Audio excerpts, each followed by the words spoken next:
Hello students, how are you all. Jai Hind to all of you. आज आपके साथ discussion में करने जा रहा हूँ लेक्चर नंबर 6 एनालिटिकल ज्योमेट्री का हमारा चल रहा है, जो कि यूपीएससी मैथमेटिक्स की जो हमारी सीरीज़ चल रही है उसके अंतर्गत है। इसमें अभी तक हमने 5 लेक्चर्स देख लिए हैं, जिसमें कॉन्सेप्ट और क्वेश्चन मिक्स थे। लास्ट टाइम मैंने आपके साथ कॉन्सेप्ट डिस्कशन किया था, उससे पहले क्वेश्चंस किए थे, और आज फिर से हम जो हमने लास्ट टाइम कॉन्सेप्ट पढ़ा था उस पर बेस्ड क्वेश्चन करने वाले हैं। और एक ऐसा कॉन्सेप्ट है ना, बेसिकली जो इंटरसेक्शन ऑफ टू प्लेन्स का होता है, तो इस तरह के क्वेश्चंस के थ्रू ही हम इसे अच्छे से समझ सकते हैं। इसीलिए मैं डायरेक्ट क्वेश्चन के थ्रू ही आपको सारी बात समझाने की कोशिश करता हूँ।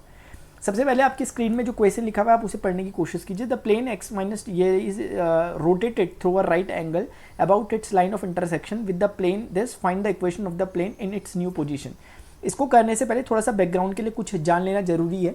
मैंने वैसे आपको लास्ट टाइम एक बात बता रखी है कि प्लेन के बीच का एंगल और उनके नॉर्मल्स के बीच के एंगल मतलब क्या होता है। मैं प्लीज़ जो पीछे के लेक्चर्स है मैं ये मान के चलूँगा कि आप वो देखते हुए आ रहे हैं। मुझे मतलब नहीं कि आपने 11th-12th कैसी पढ़ी क्या नहीं पढ़ी, लेकिन जो मैं प्रीवियसली पढ़ाते हुए आ रहा हूँ वो आपने पढ़ा होना चाहिए। उसका रेफरेंस मैं कभी भी दे सकता हूँ और मैं ये मानूंगा कि वो आपने पढ़ रखा है। ठीक है, बस उतना ही जितना मैंने पढ़ा रखा है। चलिए ठीक है, अब जरा बात को समझ लेते हैं। अभी का क्या, देखो क्या होता है कि कभी मान लेते हैं एक प्लेन है आपके पास ये इस तरीके से, और एक if it is another plane. ये दो प्लेन है आपके पास, ये दो अलग अलग प्लेन है, और इन दो प्लेन के बीच में जब दो प्लेन आपस में मिलते हैं तो क्या बनता है, एक लाइन बनती है। जैसे जब दो लाइन आपस में मिलती है तो एक प्लेन बनता है। ये प्लेन बना ना इनके दो लाइनों के मिलने से, वैसे ही जब दो प्लेन मिलते हैं आपस में एक लाइन बनती है। जैसे कि ये एक कॉपी है, इस कॉपी में अगर आप देखें कि हर कॉपी का जो फर्स्ट पेज होता है, ये वाला हिस्सा जो फर्स्ट कवर पेज है और जो लास्ट कवर पेज है, ये दोनों के दोनों बेसिकली हैं क्या, आपस में ये दोनों के दोनों कनेक्टेड ही तो हैं, ये दोनों प्लेन ही तो हैं। इसका मतलब दो प्लेन आपस में कनेक्ट हुए तो बीच में क्या बना, एक लाइन बनी। एग्जैक्टली वो दो प्लेन वही है। अब सवाल ये है कि इन दो प्लेन के इंटरसेक्शन से, यानी कि इन दो प्लेन के मिलने से जो लाइन बनी उससे कितने प्लेन जा सकते हैं। ये सारे प्लेन हैं जो जा रहे हैं, ये सारे प्लेन हैं, जितने पेज है वो सारे प्लेन, यानी इन्फिनिट मैनी इसका आंसर होगा। तो इसीलिए अभी अपना क्वेश्चन सिर्फ इतना है। अभी we are going to discuss about what will happen if two planes are intersecting together. इस चीज़ को हम यहाँ पे पढ़ने जा रहे हैं। तो इसका मतलब ये होगा कि इंटरसेक्शन ऑफ टू प्लेन हमारा टॉपिक है, ठीक है ना। ध्यान से समझना प्लीज़, क्योंकि इस पर क्वेश्चन मैं आपको कराऊंगा ज़्यादा से ज़्यादा इंटरसेक्शन ऑफ टू प्लेन, ताकि आपको क्लैरिटी हो सके। बस एक हल्का सा ओवरव्यू ले लो यहाँ से, बाकी काम हमें क्वेश्चन से ही करना है। इंटरसेक्शन ऑफ टू प्लेन क्या होता है, तो जैसे मान लेते हैं कि इस प्लेन का नाम P1 है और इस प्लेन का नाम P2 है, तो P2 इज इक्वल टू 0। अगर आप समझ ना पा रहे हो तो मैं लिख दूं यहाँ पर कि ax plus by plus cz plus d equal to 0 का फॉर्मेट होगा, दैट इज इक्वल टू 0, ठीक है ना। तो दो अलग अलग प्लेन है, इसलिए a1 b1 c1 बोलना ज़्यादा बेटर रहेगा। दूसरा वाला a2x plus b2y plus c2z plus d2 equal to 0 होगा। Is it clear to everyone? Yes, ठीक है। अब सवाल ये है कि इन दोनों के बीच में से कितने प्लेन जाते हैं। तो अगर आप यहाँ पर देखोगे, मैं आपको दिखाता हूँ, देखिएगा इधर, ये दो है ना इंटरसेक्टिंग लाइन जो मैंने दिखा रखी थी आपको भी कॉपी में, वो इंटरसेक्टिंग लाइन से होकर इन्फिनिट मैनी प्लेन जा सकते हैं। तो मैं क्या कर रहा हूँ, एक जनरल प्लेन की इक्वेशन के बारे में बात कर रहा हूँ, यानी इतने सारे प्लेन में एक कॉमन बात क्या है। तो ये जो ग्रीन कलर का प्लेन है इसको कहेंगे हम कि यही है वो इंटरसेक्टिंग प्लेन। और इक्वेशन ऑफ इंटरसेक्टिंग प्लेन कैसे निकलती है, इक्वेशन ऑफ इंटरसेक्टिंग प्लेन जो निकलती है, इंटरसेक्टिंग प्लेन जो होती है, that is nothing but intersecting plane is P1 plus lambda P2 is equal to 0। बस ये छोटी सी बात आप ध्यान रखना। इस पर हम थोड़ा डिटेल डिस्कशन कर सकते हैं कि ऐसा क्यों हुआ, लेकिन मैं समझता हूँ कि आपको समझ में आ रहा होगा, नहीं भी आ रहा बाई चांस, लेकिन इस पॉइंट को आप ध्यान रख सकते हैं। जब भी दो प्लेन मिलते हैं उनके इंटरसेक्शन से एक नया प्लेन बनेगा और उस प्लेन की इक्वेशन ये होने वाली है। बस किस लैम्डा के लिए ऐसा होगा, हमें वो लैम्डा निकालना है। अब क्योंकि देखो, जब मैं बात करता हूँ कि दो कवर पेज आपस में मिले, फर्स्ट और लास्ट वाला, तो प्लेन एक इंटरसेक्टिंग लाइन बनी, उससे कितने प्लेन जा सकते हैं, इन्फिनिट मैनी प्लेन जा सकते हैं। तो अब सवाल ये है कि हमें पता करना है कि अब हर एक प्लेन की अपनी एक कंडीशन होगी। जैसे ही हम उस कंडीशन को लगा देंगे तो इन्फिनिट मैनी में से वो स्पेसिफिक पेज आके खड़ा हो जाएगा कि वो मैं हूँ। जैसे अगर मैं बोलता हूँ कि इसमें कितने, मान लेते हैं इसमें 50 पेजेस हैं, तो उस कंडीशन में मैं अगर पेज नंबर वाइज डिफाइन करता हूँ चीज़ों को, तो मैं बोलता हूँ पेज नंबर 25, तो वो स्पेशली कोई एक अकेला प्लेन होगा, वो हर प्लेन नहीं होंगे ऐसे 25 पेज नंबर वाले, तो उसकी स्पेशलिटी आ गई उसकी।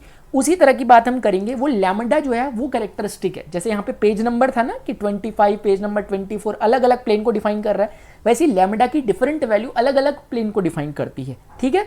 हाँ, गुड। अब देखो, जैसे इस केस में अगर मैं वैल्यूज रखने लग जाऊँ थोड़ा, इस पूरी वैल्यू को प्लस करके लैम्डा में इस पूरी वैल्यू को रखेंगे। ध्यान रखना राइट हैंड साइड में दोनों के 0 ही होना चाहिए। तो जब आप इस चीज प्लस लैम्डा टाइम्स ये पूरी चीज करोगे तो आपको क्या मिलेगा कि ये x का कोफिशिएंट यहाँ पे कौन है, a1, वहाँ पे कौन है, प्लीज ध्यान से देखो, लैम्डा a2, क्या आपको दिख रहा है, ये x का कोफिशिएंट है। सिमिलरली y का कोफिशिएंट यहाँ पे कौन है, b1, वहाँ पे कौन है y का coefficient, that is lambda b2, got it.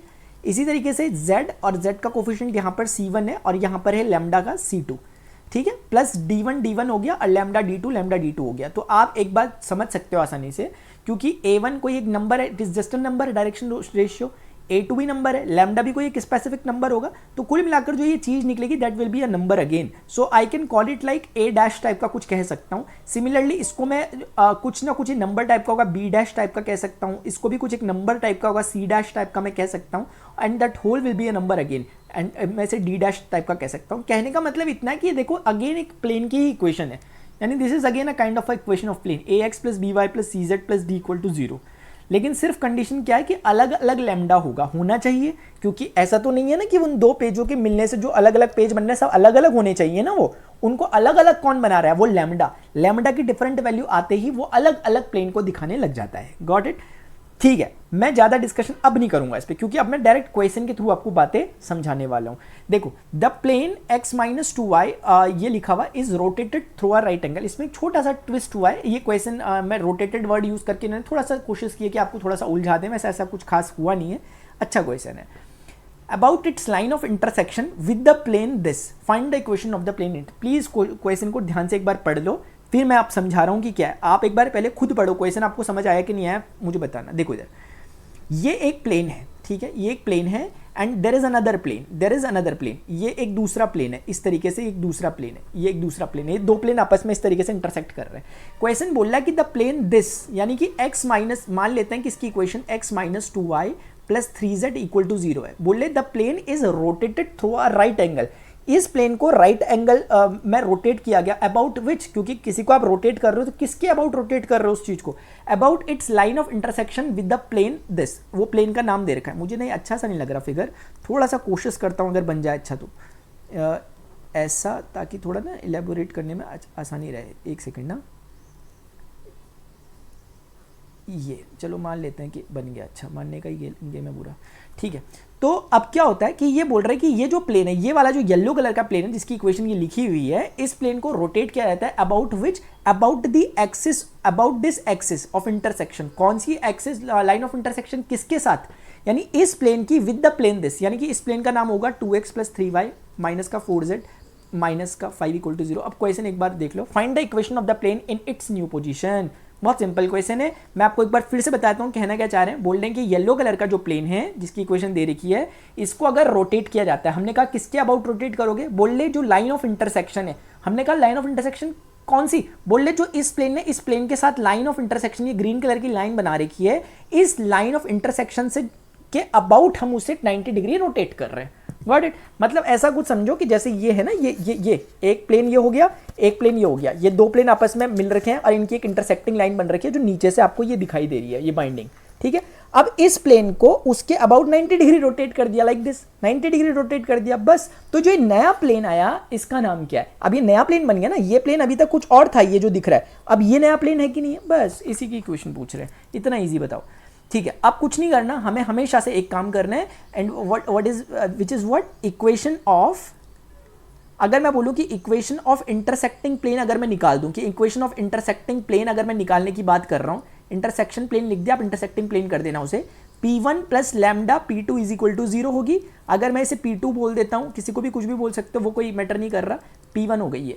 तो उस हिसाब से x minus 2y plus 3z, ध्यान रखना उस तरफ कुछ नहीं रहना चाहिए, ठीक है, उस तरफ 0 रहना चाहिए। अगर कोई नंबर वगैरह कुछ है उस तरफ तो उसको उधर ले आओ, जैसे 5 अगर उधर होता तो इसको इधर ले आते।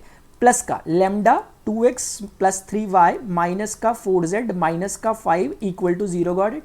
x कॉमन ले लो 1 प्लस 2 लैम्डा, उसके बाद y कॉमन ले लो माइनस का 2 प्लस का 3 लैम्डा, उसके बाद z कॉमन ले लो 3 माइनस का 4 लैम्डा और माइनस का 5 लैम्डा। केयरफुल होके करना, ठीक है ना, क्वेश्चन में एरर होगा तो फिर पूरा क्वेश्चन गलत हो जाता है, ठीक है। इतनी बात समझ में आ गई? तो ये बेसिकली वो प्लेन है। अब आपको समझ में आना चाहिए कि this is representing what, this is representing a general plane passing through the line of intersection.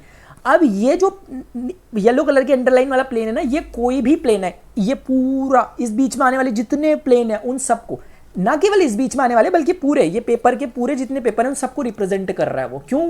क्योंकि वो सब बाइंडिंग से जा रहे हैं, क्योंकि वो सब लाइन ऑफ इंटरसेक्शन से जा रहे हैं, वही क्वेश्चन है। अब हम स्पेशली इस वाले को निकालना चाहते हैं तो कंडीशन लगानी पड़ेगी जो दे रखी है, क्योंकि इसकी स्पेशल कंडीशन क्या है कि ये 90 डिग्री पर है। किसके साथ है 90 डिग्री पर?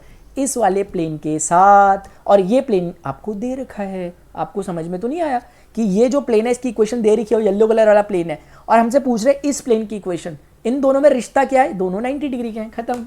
ठीक है, तो ये प्लेन हमें दे रखा है, जो अगर मैं इसे इक्वेशन 1 बोल दूं, और ये प्लेन जो वो है जो निकालना है हमें। वैसे तो ये जनरल है, लेकिन ये स्पेसिफिक कब बन जाएगा, वो वाला प्लेन कब बन जाएगा? जब 1 और 2 90 डिग्री हो, खत्म।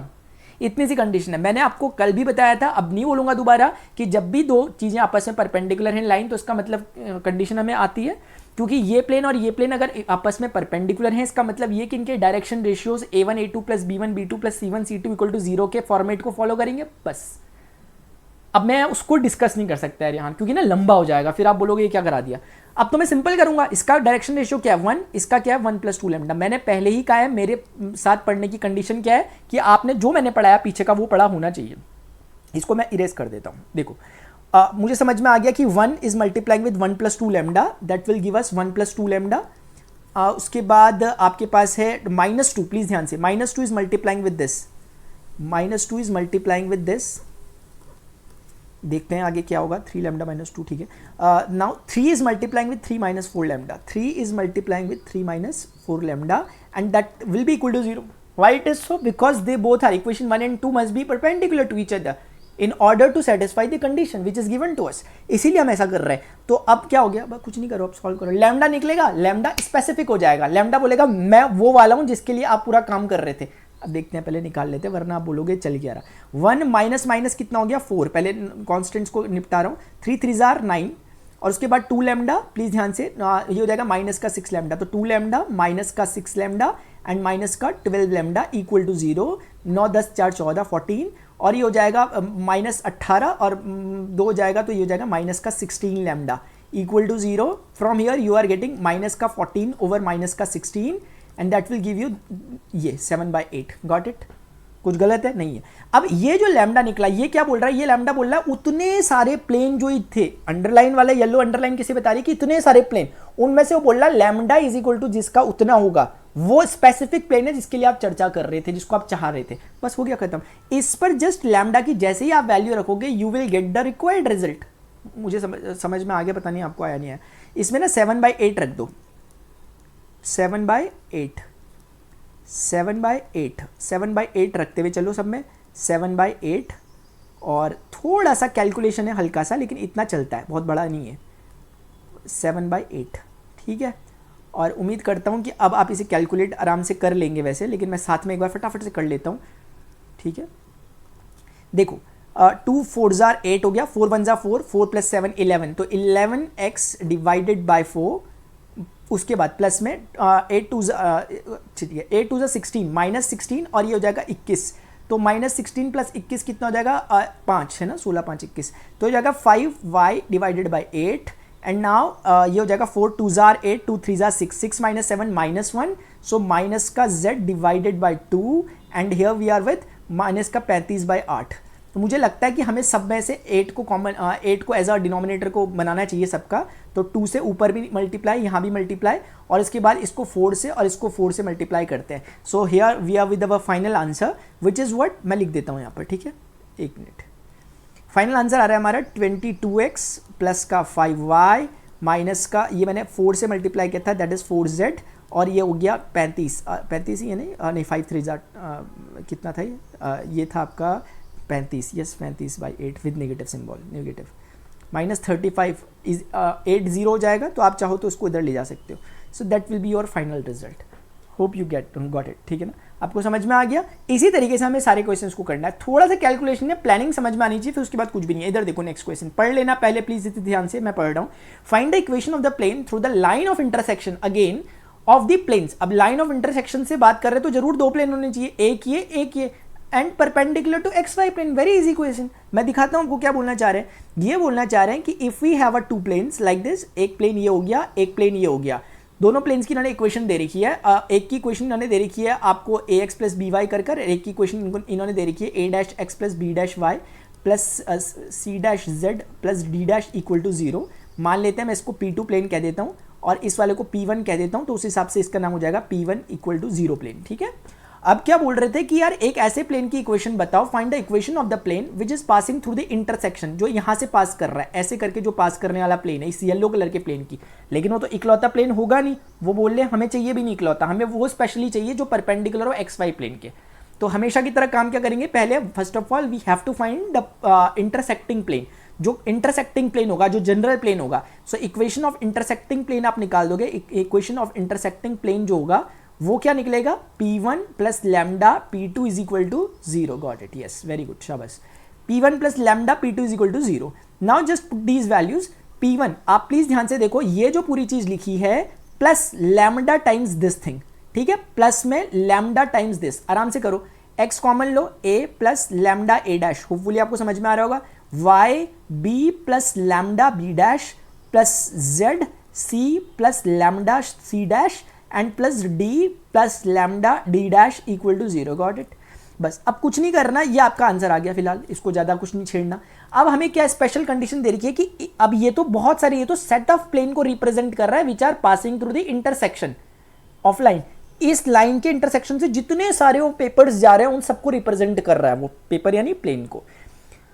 तो अभी हमें स्पेसिफिक क्या चाहिए, उन्होंने बोल रखा कि ये प्लेन की खास बात है, यानी इस प्लेन 1 को क्या होना चाहिए, XY प्लेन के परपेंडिकुलर होना चाहिए। परपेंडिकुलर बोला, यस, परपेंडिकुलर होना चाहिए।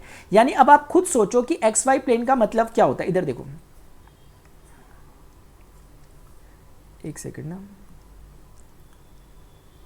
देखो आप खुद ही सोचो कि XY प्लेन का मतलब, जरूरी नहीं है वैसे आप स्पेसिफिकली ऐसा बनाओ जैसे मैंने बना रखा है, ये एकदम ऐसा वैसा नहीं, रफ भी बना सकते हो, लेकिन फिर भी समझाने के पर्पज से बोल देता हूँ। XY प्लेन ऐसा है, अब वो उस प्लेन की बात कर रहे हैं which is perpendicular to XY plane. और XY प्लेन का मतलब क्या होता है, आप सीधे सीधे समझोगे कि XY प्लेन का तो मतलब Z इज इक्वल टू 0 होता है ना, और Z इज इक्वल टू 0 का मतलब क्या है, 0 into x plus 0 into y plus 1 into z equal to 0।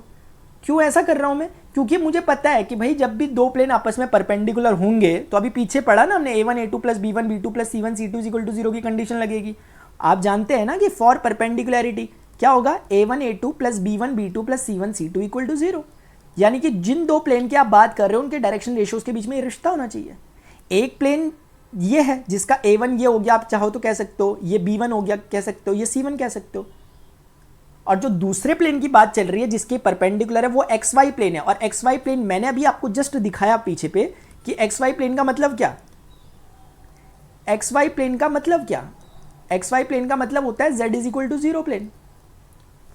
और Z इज इक्वल टू, क्या हो जाता है कभी कभी, Z इज इक्वल टू 0 का मतलब होगा 0x प्लस, एक minute, 0x plus 0y plus 1 into Z. ये ना पता नहीं क्यों ऐसे करने लग जाता है, फ्लो बिगड़ जाता है, देखो पता नहीं क्या हो जाता है। तो कहने का मतलब है इसका A B C पता है आपको, बस जस्ट मल्टीप्लाई दीज टर्म्स, क्योंकि this is acting like A2 B2 C2 कर दो। इससे तो कोई फायदा नहीं, 0 0, बस इससे लास्ट वाले से फायदा होगा, 1 is multiplying with this C plus lambda C dash and that must be equal to 0। तो यहां से आपके पास लैम्डा निकल गया। तो स्पेसिफिक लैम्डा ये होना चाहिए उस कंडीशन को फुलफिल करने के लिए जो इन्होंने बोला हुआ है। जैसे ही आप लैम्डा की वैल्यू यहां पर डालोगे, जो भी आंसर आएगा that will be your required plane. समझ गए आप, आगे बढ़ रहा हूं, समझ रहे हो आप। एक कंडीशन वो जानबूझ के देंगे जिससे लैम्डा निकलेगा, और वही लैम्डा डालते ही वापस से प्लेन में, उस जनरल प्लेन में एक स्पेसिफिक प्लेन निकल जाएगा जो आपको क्वेश्चन में पूछा हुआ था। मेरी बात समझ रहे हो आप मेरे ख्याल से, ठीक है। आगे बढ़ता हूं, आगे बढ़ता हूं, देखो इधर, अब देखो नेक्स्ट क्वेश्चन है, find the equation of plane through the line of intersection of the planes perpendicular. अच्छा देखो कुछ नहीं है, सेम टू सेम क्वेश्चन है, बस इस बार अलग टाइप का प्लेन दे दिया, perpendicular to the plane this. इससे पहले भी तो था प्लेन, उसका नाम Z इज इक्वल टू 0 था, तो क्या हो गया था, तो वो भी प्लेन। एग्जैक्ट क्वेश्चन है। वैसे तो मुझे मन कर रहा है आपको होमवर्क के लिए दे दो, लेकिन एक रफ आइडिया देता हूं। फिर से क्या करोगे, इंटरसेक्टिंग प्लेन की इक्वेशन निकालोगे। मैं एक रफली बता रहा हूं आपको, क्योंकि ये क्वेश्चन आपने करना है, मैं इसे कर नहीं रहा, मैं हिंट दे रहा हूं, ध्यान रखें। ये मत बोलना कि समझ में नहीं आया ये, क्योंकि मैं समझा नहीं रहा। देखो b plus lambda b dash y plus c plus lambda c dash z equal to 0, not equal to 0 plus d plus lambda d dash. ये आपके पास इंटरसेक्टिंग प्लेन आएगा, जस्ट मैं समझा रहा हूं, d plus lambda d dash equal to 0, ये intersecting plane होगा। और this plane must be perpendicular to this, ये 1 और 2 परपेंडिकुलर होने चाहिए। बहुत सिंपल कंडीशन हो गई। इसके डायरेक्शन रेशियोज क्या है अभी, L M N, इसके क्या है, ये तो इसका मतलब L is multiplying with A plus lambda A dash, M is multiplying with B plus lambda B dash and N is multiplying with C plus lambda C dash. जैसे ही आपस में मल्टीप्लाई होंगे दैट मस्ट बी 0, क्योंकि दोनों perpendicular की condition लगाई। यहाँ से क्या करोगे, L इंटू देखो लैम्डा कॉमन ले लो और काम करो आगे का, ठीक है। देखते हैं चलो क्या होता है। लैम्डा जैसे ही कॉमन लिया, यहाँ से इन दोनों का मल्टीप्लाई होगा A डैश लैम्डा L, यहाँ से इन दोनों का मल्टीप्लाई होगा B डैश M, यहाँ से इन दोनों का मल्टीप्लाई होगा C dash N, got it. और क्या बचा हुआ, LA यानी AL, और क्या बचा हुआ BM, और क्या बचा हुआ CN इक्वल टू 0। लैम्डा कितना आ गया, लैम्डा आ गया माइनस का AL plus BM plus CN divided by whole divided by A dash L plus B dash M plus C dash N, got it. ये आ गया। बस इस लैम्डा को उठा के यहाँ डाल दो, दैट इज योर रिजल्ट। और थोड़ा सा मतलब आप चाहो तो एक एक करके डाल दो, लेकिन मुझे ज़्यादा बेटर क्या लग रहा है, सोचो इससे पहले की एक लाइन क्या थी। इससे पहले की एक लाइन थी कि AX plus BY plus CZ plus D plus lambda times क्या A dash X plus B dash Y plus C dash Z plus D dash equal to 0। यही थी ना इससे पहले की जस्ट एक लाइन। मुझे लगता है ज़्यादा बेटर रहेगा अगर आप लैम्डा को यहाँ डाल दो।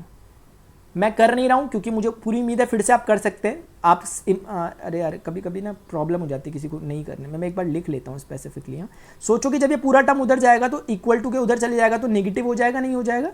बस अगर ये इक्वल टू के उस तरफ चले जाएगा तो नेगेटिव हो जाएगा लैम्डा। बस अब मुझे कुछ नहीं करना, लैम्डा की जस्ट प्लेस दिस वैल्यू। वो ऑलरेडी नेगेटिव में है तो वो पॉजिटिव हो जाने वाला है। मैं लिख देता हूँ यहाँ पे final result, AX plus BY plus CZ plus D equal to lambda की वैल्यू क्या है, AL plus BM plus CN upon में जो चीज़ है ये वाली, ये ऊपर चली जाएगी, इसके साथ मल्टीप्लाई हो जाएगी। मैं इसे यहाँ लिख देता हूँ। वो कितनी है, A dash L plus B dash M plus C dash N, और ये बाकी वैल्यू जो रेस्ट ऑफ द वैल्यू वो मैंने लिख दी। मल्टीप्लाई है, मैं नीचे लिख रहा हूँ यहाँ पे A dash X plus B dash. आप होपफुली समझ गए होंगे। मैंने पहले कहा था मैं समझा नहीं रहा हूँ, जस्ट एक आइडिया दे रहा था। होपफुली आपको आ गया होगा, अरेंज कर देना। नेक्स्ट क्वेश्चन देखते हैं। Find the equation of plane through the line of intersection of the planes. अच्छा क्वेश्चन है, मार्क भी कर लेना। मुझे जहाँ तक ख्याल आ रहा है इस तरह का क्वेश्चन लगभग 2008 में पूछा गया है, ठीक है ना, यूपीएससी में।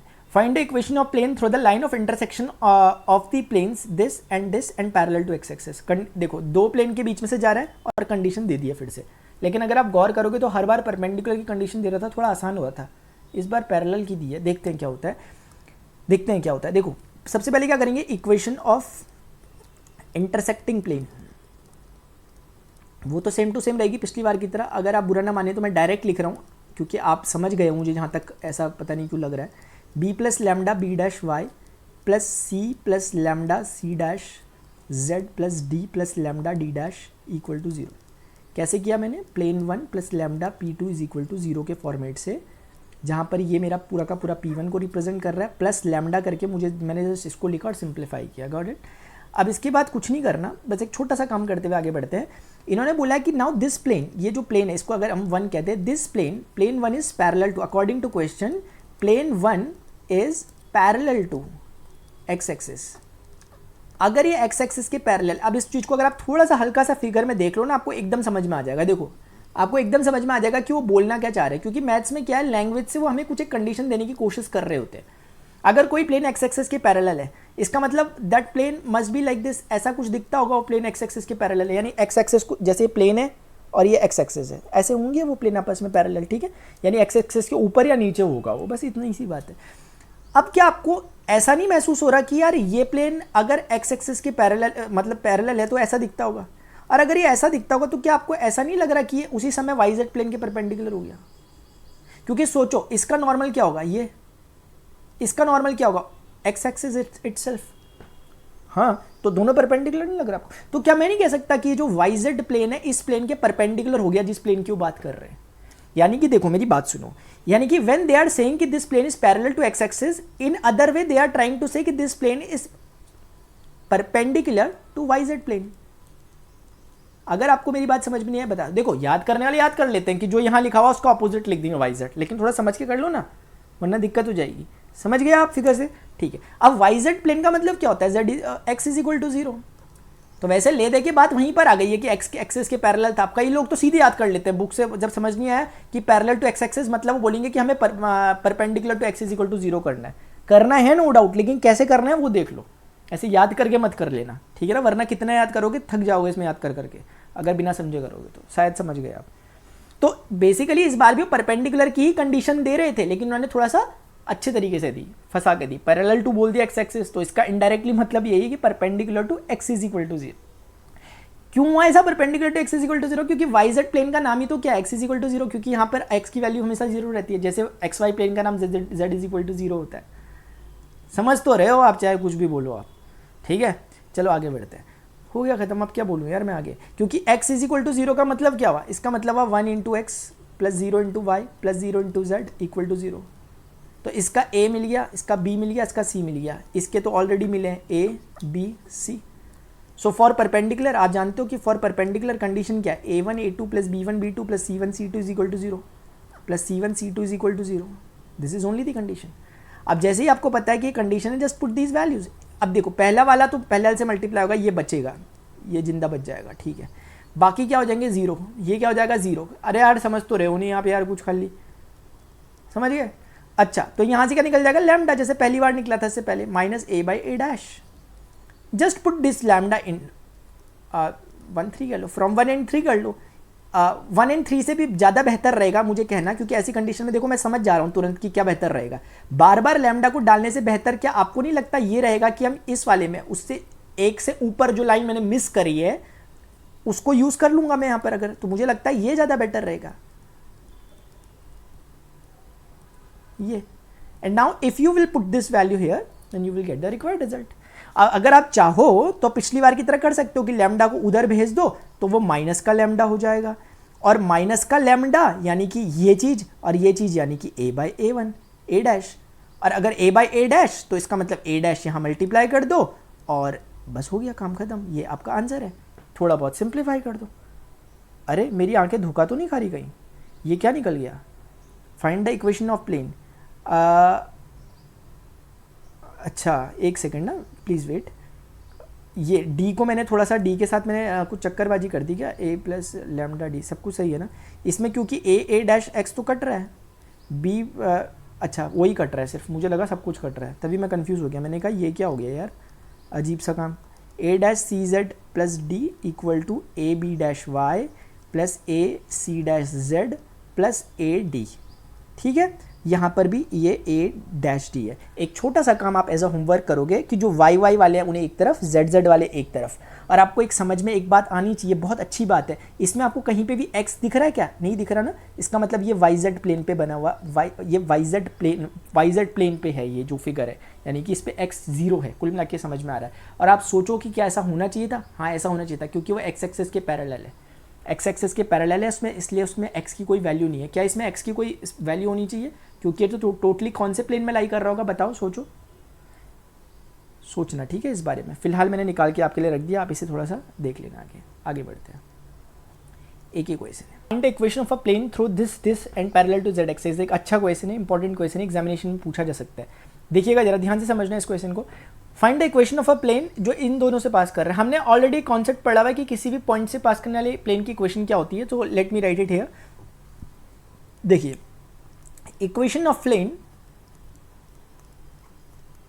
पासिंग थ्रू, इस पॉइंट से पास करा देते हैं इसे 2 3 माइनस 4 से, अगर वो पास कर रहा है then that will be equal to what. आपको याद आ रहा होगा कि हमने पढ़ा है कि equation of that kind of plane will be a x minus x1 plus b y minus y1। मैंने डिराइव कराया प्रॉपर आपको अभी प्रीवियस लेक्चर्स में इसको, c z minus z1 equal to 0। बिल्कुल हमने डिराइव किया था कि जब एक प्लेन था किसी पॉइंट से पास करता है जिसका पोजीशन वेक्टर a वेक्टर था और किसी नॉर्मल वेक्टर के परपेंडिकुलर था, उस समय उस नॉर्मल वेक्टर के direction ratios a b c थे और x1 y1 z1 वो पॉइंट था जहां से वो पास कर रहा है। इस पर्टिकुलर केस में हम मान रहे हैं यहाँ से पास कर रहा है, तो x1 ये हो जाएगा, y1 ये हो जाएगा और z1 ये हो जाएगा, ठीक है। तो इसका मतलब हम कह सकते हैं कि ये हमारे प्लेन की इक्वेशन हो गई। लेकिन at a time this plane is also passing through this point, so if this point is also passing through this plane, so this point will definitely satisfy the equation. तो इसका मतलब हम क्या करेंगे कि एक्स वाई जेड के place पे उसको डाल देंगे, यानी कि क्योंकि वो भी उसको सेटिस्फाई कर रहा है इसलिए हम ऐसा लिख सकते हैं बी वाई, वाई मतलब ये हो जाएगा एंड सी जेड, जेड मतलब हो जाएगा ये। तो इसका मतलब हम क्या कह सकते हैं कि ये हो जाएगा माइनस का ए, ये हो जाएगा माइनस का 4b और ये हो जाएगा प्लस का 7c इज इक्वल टू 0। ये हमें बात समझी, बहुत इंपॉर्टेंट क्वेश्चन है, ध्यान रखना। जब भी आपसे समझ में आएगा कि मैंने आपको पहले भी कराया था इस तरह का क्वेश्चन, लेकिन उस समय हमने ये कॉन्सेप्ट नहीं पढ़ा था, इसलिए मैं इसे यूज़ नहीं कर पाया था, अब कर दिया। तो कहने का मतलब ये है कि अगर इन 2 पॉइंट से कोई प्लेन पास कर रहा है तो उसका मतलब ये शर्त को 100% पूरी कर रहा है। अगली कंडीशन तुरंत उन्होंने दे दी है, वो ये है कि this plane is parallel to z axis. इसको पहले समझ लो। यहाँ पर देखो, आपके पास ये एक एक्स एक्सिस है and if it is y axis, और ये आपके पास जेड एक्सिस है। अब अगर आपको कोई कहता है कि आपका प्लेन जेड एक्सिस के पैरेलल है, तो how will it look like? ऐसा दिखेगा। इसको समझाने के लिए मैं आपको थोड़ा सा एक एग्जांपल दे देता हूं। जैसे आप ये समझिए कि जैसे आप जिस रूम में अभी बैठे हुए हैं, उस रूम के हम 2 डिवीजन कर लेते हैं, 2 हिस्से कर लेते हैं। अरे यार आप बोल रहे हैं ऐसा क्यों कर रहे हैं? अरे समझाने के लिए कर रहे हैं यार, हाइपोथेटिकली। देखो ठीक है, 2 हिस्से हमने इसके कर दिए इस तरीके से। ये तो अभी रूम ही बन रहा है, अभी हिस्से कहाँ हुए? ये 2 हिस्से हो गए इसके, एक हिस्सा ये, एक हिस्सा ये, ठीक है। अब करते हैं इसके हिस्से। देखो यहाँ से कैसे करूँगा मैं इसके 2 पार्टीशन अगर मुझे करने हैं तो क्या करना पड़ेगा मुझे कुछ, एक सेकंड ना, कलर क्यों नहीं बदल रहा? पार्टीशन अगर मुझे करना है तो मुझे एक प्लेन इसके पैरेलली ड्रॉ करना पड़ेगा। आई होप आप मेरी बात समझ पा रहे होंगे कि जैसे ही मैंने एक प्लेन इसके पैरेलली ड्रॉ कर दिया, किसके पैरेलल है अब ये मुझे खुद आप बताओगे। यानी कि अगर आपको कमरे के 2 हिस्से करने हैं तो आपको बीच में एक दीवार बनानी पड़ेगी। वो दीवार यानी कि plane, this is kind of plane and this plane is specifically parallel to z axis. क्या आपको लग रहा है कि this is parallel to z axis? And दिख रहा है यार जेड एक्सिस के पैरेलल? खुद ही सोच लो, करके देख लो, हिस्से करके देख लो, दीवार बना के देख लो। और उसी समय क्या आपको नहीं लगता कि जब ये एक्स एक्सिस के पैरेलल है, जेड एक्सिस के पैरेलल है, तो क्या आपको नहीं लगता कि ये फ्लोर वाले प्लेन के, जो ये फ्लोर है आपका, ये फ्लोर है जो उसके परपेंडिकुलर हो गया, और फ्लोर का नाम क्या है? X y plane. तो क्या आपको नहीं लगता कि this is in other words perpendicular to x y plane? और एक्स वाई प्लेन का ही दूसरा नाम क्या होता है? Z is equal to 0। I hope आप समझ गए होंगे। आप समझ गए होंगे कि जब कोई आपसे कह रहा है कि यार एक प्लेन है जो जेड एक्सिस के पैरेलल है, इसका मतलब यह है कि वो एक्स वाई एक्सिस के परपेंडिकुलर है। आप इसका मतलब यह है कि वो एक्स वाई एक्सिस के, एक्स वाई प्लेन के परपेंडिकुलर है। और अगर वो एक्स वाई प्लेन के परपेंडिकुलर है, इसका मतलब वो जेड इज इक्वल टू 0 के परपेंडिकुलर है। शायद आप मेरी बात समझ पा रहे होंगे कि इन्होंने बोला था कि इक्वेशन ऑफ प्लेन, देखिए थोड़ा ध्यान से समझना, ठीक है? ये जो चीज़ है ये हमारा प्लेन की इक्वेशन है, हमारे अकॉर्डिंग ये प्लेन की इक्वेशन है।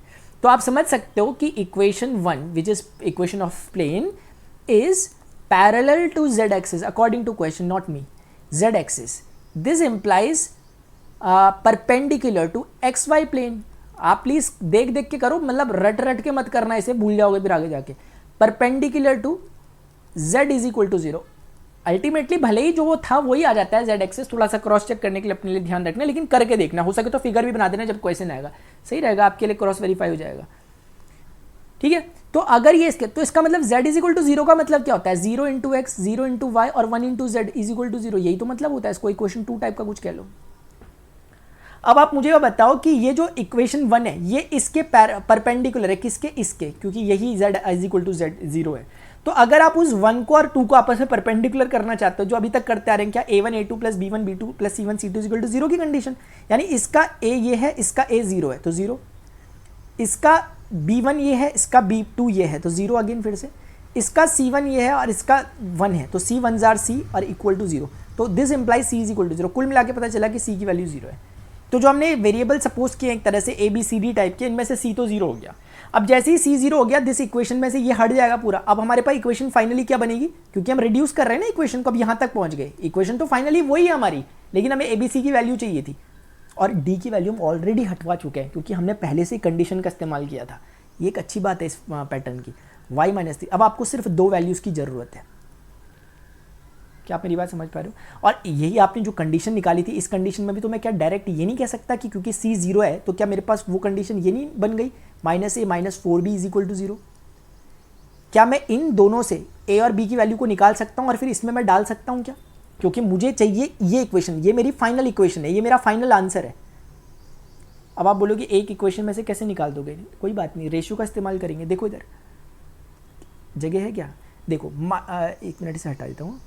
देखो माइनस का a माइनस का 4b इक्वल टू 0, इस टाइप की कुछ चीज़ आ रखी है। अगर मैं गलत नहीं हूँ तो चेक कर लेता हूँ। माइनस का a माइनस का 4b, ठीक है, माइनस का तो हम कह सकते हैं माइनस का a is equal to 4b हो गया। तो मैं क्या ऐसा कह सकता हूँ कि a upon 4 is equal to b upon -1 type का हो गया। तो क्या मैं इसे थोड़ी देर के लिए k टाइप का कह सकता हूँ, जैसे मैं हर बार कर रहा हूँ। a और b की वैल्यू क्या मैं निकाल सकता हूँ कि a हो गया 4k और b हो गया -k, क्रॉस मल्टीप्लाई टाइप। क्या मैं a और b की वैल्यू को उठा के अगर यहाँ पर रख दूंगा कुछ होगा नहीं होगा? देखते हैं।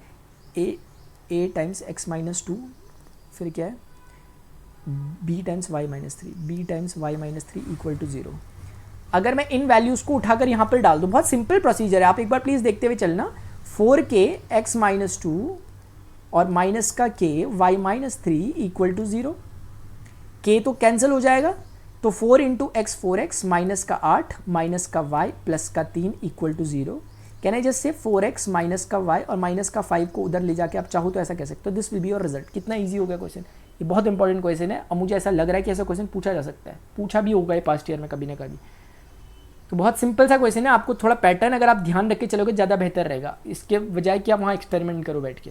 क्योंकि आपको समझ में आ जाए जब भी 2 पॉइंट दिए हैं तो हम सीधे एक पॉइंट का यूज़ करके प्लेन की इक्वेशन निकाल देंगे, दूसरे पॉइंट को इंट्रोड्यूस करा देंगे, ए बी सी में एक रिश्ता बन जाएगा, तीसरी जो कंडीशन दी गई है उसका यूज़ करेंगे, उस कंडीशन के यूज़ से हमें C0 मिल गया, उसको ऊपर की दोनों चीज़ों में पुट करेंगे। अब हमारे पास फाइनली जो इक्वेशन बन गई है हमारी वो ये है, इसमें ए और बी की वैल्यू पता चल जाती तो काम हो जाता, और इसमें से ए और बी की वैल्यू निकल जाएगी और ए और बी की वैल्यू रेशियोज की फॉर्म में निकलेगी, लेकिन वो फाइनली कट जाएगा और फाइनल आंसर आपका आ जाएगा। इस तरीके से करना है क्वेश्चन को। तो इतने ही क्वेश्चन थे स्टूडेंट्स अभी के लिए। होपफुली आपको जितना मैंने आपको पढ़ाया आज के दिन में क्वेश्चन समझ में आए होंगे, और आज हमने काफ़ी इंपॉर्टेंट अच्छे क्वेश्चंस करे थे। इनको प्लीज़ सेपरेट नोटबुक में करना और प्रैक्टिस इनकी ज़्यादा से ज़्यादा करते रहना, क्योंकि क्या होता है कि अभी तो आप फ्लो में रहते हो, समझ में आता है, बाद में हम चीज़ों को भूल जाते हैं।